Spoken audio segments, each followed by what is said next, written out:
ತನಿಖೆಯನ್ನ ತನಿಖಾಧಿಕಾರಿಗಳು ಹೀಗೆ ಮಾಡಬೇಕು ಅಂತ ಡೈರೆಕ್ಷನ್ ಕೊಡಕ್ಕೆ ನಿಮ್ಗೆ ಅಧಿಕಾರ ಇದೆಯಾ?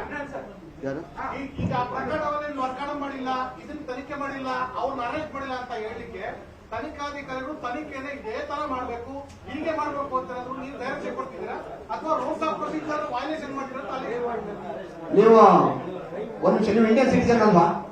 ಹೌದಲ್ವಾ? ಫಂಡಮೆಂಟಲ್ ರೈಟ್ಸ್ ಗೊತ್ತಲ್ಲ ನಿಮಗೆ, ಮೂಲಭೂತ ಹಕ್ಕುಗಳು ಗೊತ್ತಲ್ವಾ? ಪ್ರತಿಯೊಬ್ಬ ನಾಗರಿಕನಿಗೆ ಉತ್ತರ ಕೊಡ್ತೀನಿ ನಿಮಗೆ. ಸರ್ ನಿಮ್ಗೆ ಉತ್ತರ ನಾನು ಕೊಡ್ತೀನಿ, ನೀವು ಕ್ವಶನ್ ಕೇಳಿದ್ರಲ್ರಿ, ನಾನು ನಿಮ್ಗೆ ಉತ್ತರ ನಾನು ಕೊಡ್ತೀನಿ, ಕೇಳಿಸ್ಕೊಳ್ಳಿ, ಕೂಲಾಗಿ ಸಮಾಧಾನ ಕೇಳಿಸ್ಕೊಳ್ಳಿ ಸರ್.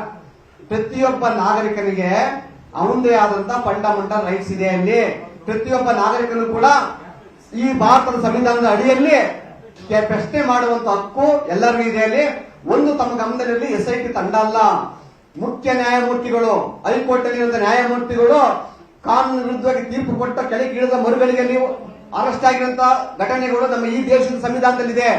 ಹಾಗಾಗಿ SIT ತಂಡ ಸರಿಯಾದ ದಾರಿಯಲ್ಲಿ ಹೋಗ್ಲಿ ಅಂತ ಹೇಳ್ತಾ ಇದೀವಿ. ಅಲ್ಲಿ ತೀರ್ಕೊಳ್ಳಿಲ್ಲ ಅಂತ ಗೊತ್ತಾದ ನಂತರ ನಾವು ಏನ್ ಮಾಡ್ಬೇಕು ಅವ್ರ ವಿರುದ್ಧವಾಗಿ ಮಾಡ್ಲೇಬೇಕಲ್ಲ.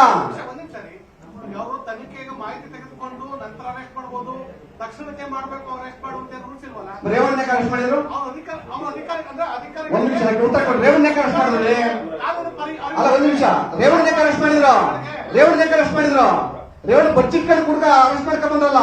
ನಾನಂತ ಡಿಎಸ್ ಬರೋ ಮಾತಾಡ್ತಾ ಇಲ್ಲ ನಾನು. ಯಾರು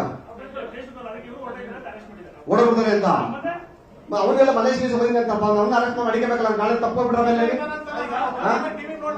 ಸರ್ ಯಾರು ಮಡಗಿದ್ದಾರೆ, ಯಾವ ರೆಸಾರ್ಟ್ ಅಲ್ಲಿ ಇದ್ದಾನೆ ಅವನು, ಯಾರು ಭದ್ರತೆ ಇದ್ದಾನೆ, ಇಲ್ಲಿ ಯಾರ್ಯಾರು ಹೋಗಿ ಏನೇನು ಮಾಡ್ತಾ ಇದಾರೆ ಎಲ್ಲ ಗೊತ್ತು. ಮುಂದಕ್ಕೆ ನಾನು ಏನಿಲ್ವಾ, ನಮ್ಮ ಹತ್ರ ಬಲವಾದ ಸಾಕ್ಷ್ಯಗಳಿದಾವೆ. ಇಲ್ಲಿ ಕೇಳಿಸಲ್ಲೇ ನಮ್ಮ ಹತ್ರ ಬಲವಾದ ಸಾಕ್ಷ್ಯಗಳಿದಾವೆ.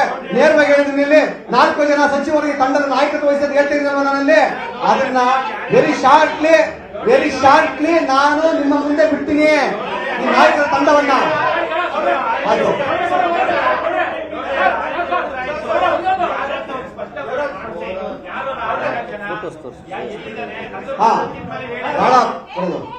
ಆಮೇಲೆ ಬಹಳ ಇನ್ನೊಂದು ಪ್ರಮುಖ ಏನಂತಂದ್ರೆ, ಕಾಂಗ್ರೆಸ್ ಪಕ್ಷದ ನಮ್ಮ ನಾಯಕ ಅಂದ್ರೆ ಈ ಸದ್ಯಕ್ಕೆ ಈಗ ಹಾಸನ ಜಿಲ್ಲೆಗೆ ಅವನೇ ನಾಯಕ ಅಂತ ಡಿಕ್ಲೇರ್ ಮಾಡಿಕೊಂಡಿರುವ ವ್ಯಕ್ತಿ, ಕಾಂಗ್ರೆಸ್ ಲೋಕಸಭಾ ಅಭ್ಯರ್ಥಿಯಾದಂತ ಶ್ರೇಯಸ್ ಪಟೇಲ್ ಅವರು ನಿನ್ನೆ ಪ್ರೆಸ್ ಮೀಟ್ ಮಾಡಿ ಮೊನ್ನೆ ರಾಜ್ಯಾಧ್ಯಕ್ಷ ಕಾಂಗ್ರೆಸ್ ಪಕ್ಷ ರಾಜ್ಯಾಧ್ಯಕ್ಷ ಸೂಚನೆ ಕೊಟ್ಟು ತಕ್ಷಣ ದಡ ದಡ ದಡ ದಡ ಅಂತ ಹೇಳಿ ಪ್ರೆಸ್ ಮೀಟ್ ಸ್ಟಾರ್ಟ್ ಮಾಡ್ಬಿಟ್ಟು ಎಲ್ಲರ ಮೇಲೆ ನಾನ್ ಮುಂದೆ ಅಂತ ಹೇಳಿ. ಅದ್ರಲ್ಲಿ ಈತನು ಒಬ್ಬ ಅಲ್ಲಿ. ಯಾಕೆ ಅಂತಂದ್ರೆ ಪಾಪ ನಾವು ಸಾಕಿ ಬೆಳೆಸಿದ ಮಗು ಅದು, ಅವನು ಕಂದ ಅಂತ ಹೇಳ್ಬೇಕು ಪಾಪ ಮಗು ಹಸ್ಕೂಸೋದು. ಯಾಕಂದ್ರೆ ಆ ಮಗು ಚಿಕ್ಕವಳಿದ್ದಾಗ ನಾನೇ ಪಾಲನೆ ಪೋಷಣೆ ಮಾಡಿದ್ದೆ. ಯಾರು ಗಿಡ್ಡು ಅಂತೀವಿ ಅವನ್ನೆಲ್ಲ, ಎಲ್ಲ ಶ್ರೇಯಸ್ ಪಟೇಲ್ ಅಂತ ಕರೀತಾರೆ, ನಾವು ಗಿಡ್ಡು ಅಂತೀವಿ.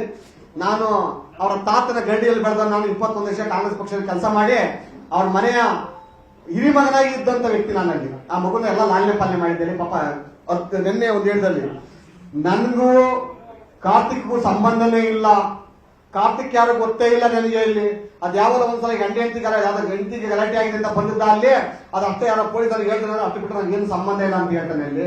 ಮತ್ತೆ ಪುಟ್ಟರಾಜು ಅಲ್ಲಿ ಅದು ಪುಟ್ಟಿ ಅವ್ರು ಯಾರು ಗೊತ್ತಿಲ್ಲ, ಅದರ ಕಾರ್ಯಕರ್ತ ಅವ್ರ ಸಮರ್ಥನೆ ಆ ವಿಡಿಯೋದಲ್ಲಿ ಬಂದಿದೆ, ಎಲ್ಲರೂ ರಿಲೀಸ್ ಆಗಿದೆ ಅಲ್ಲಿ.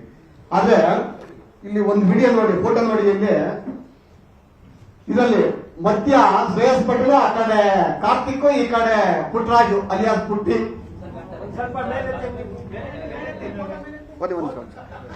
ಇದ ಅಲ್ಲ, ಇದು ನೋಡಿ, ಇದು ಖಾಲಿ ಫೋಟೋ. ಇದು ಕನ್ನಡಿಗರ ನೆಚ್ಚಿನ ನ್ಯೂಸ್ 18 ಕನ್ನಡ ಈಗ ವಾಟ್ಸ್ಆಪ್ನಲ್ಲೂ ಲಭ್ಯ.